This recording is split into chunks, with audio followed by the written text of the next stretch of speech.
What's happening, people? Back with another reaction, back with some more Dusty Springfield, and we're continuing with the part of Reputation produced by the Pet Shop Boys, and this is a 1990 album. My mistake last time, I didn't realize the 1997 year that it shows in the metadata was because it was reissued. But yes, once again, big thank you to Mark, and the next track in the playlist is Daydreaming. So this is a familiar enough concept, the idea of sort of disconnecting from your physical surroundings and or your current activity to explore some mental realm or possibility or fantasy. And in that regard, one can be accused of daydreaming on a higher or more conceptual level. The idea of, well, you really got to take care of things and stop daydreaming through your life, where it's not pointing to one specific moment where someone is kind of looking into the middle distance and ignoring someone who's talking to them because they're thinking about some particular possibility, but in fact it's more about them being a bit too lackadaisical or unfocused in their life more broadly. If I had to guess, I would say maybe more specific and incidental, but of course it is a single word title. Those are tough to get a read on. There's no additional context. I will try to follow what I can. This is Dusty Springfield. The track is Daydreaming, and it's from her 1990 album, produced in part by the Pet Shop Boys, called Reputation.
So many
start choosing right from wrong instead of daydreaming all day long. So many times days passing by, imagination running wild. You got to start choosing right from wrong instead of daydreaming all night long. So many times things pass you by. You gotta choose right from wrong all day long, all day long.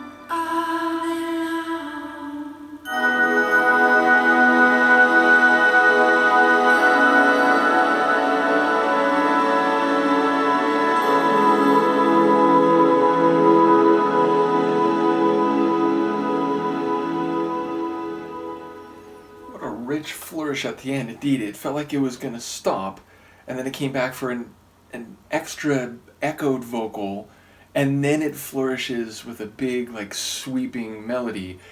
So, okay, number one, I really enjoy her vocal work here. Like, the chorus is the first thing that stood out to me, because it just has this rich depth of her vocal delivery. But then the verses, especially, like, once we got to the second verse, the syllabic and rapid phonetic singing she was doing in that part, which was not speak singing, but it kind of had a bit of that flavor, but it was still very melodic, which is a nice combination. So that stood out to me. That was really nice. And I also enjoyed the chronology of the track because, again, I like the kind of down-tempo, synth pop, like trip-hop sort of vibe, but there was this kind of like old-time sweep to the tune as well. And then it went into that like interlude section, or it wasn't even an interlude because it wasn't like instrumental, but it was like there was a section from like 60% in to like 80% in that seemed very different from everything that came before, and then when it went back into kind of the final section of the tune afterward, and that was a really unexpected but very enjoyable excursion to a slightly different sonic feeling. And yeah, lyrically, I think it's clever because as far as I can tell, like, daydreaming is being used in both directions. Like, she's saying to this guy that, like, you gotta do something. You gotta make choices here, and if you don't, I'm gonna move on. And I could find someone who looks like you, but who's gonna be a more go-getter, someone who's gonna tell me what they want, reach out, make a decision, and act instead of just kind of waiting back and saying, oh, we have more time, like, and always sort of putting off, delaying, procrastinating. But she's saying, like, she's just daydreaming. So, like, he's being a daydreamer and not acting, not committing. He's, again, looking off into the distance and just sort of, living in his head and not giving her action and quality in the moment. But because of that, it sounds like she's also saying, like, she feels like she's in a dream because it's not real, it's not, like, actual, it's not actually happening. So, yeah, as far as I can tell, it's like the title of the track is kind of running in both directions. She's applying it to him, but as a result saying it's kind of her state of being too, which speaks to her impatience with this scenario and with this guy, which is interesting because people pointed out to me that she was actually into ladies, so I guess it's like framed, kind of like as a more traditional song, but I was thinking of that as the song was playing out. So in any case, yeah, I really enjoy her vocals, and it's, again, interesting. People commented that, by the time this album came out, she kind of slipped off the radar a bit and, wasn't what she used to be.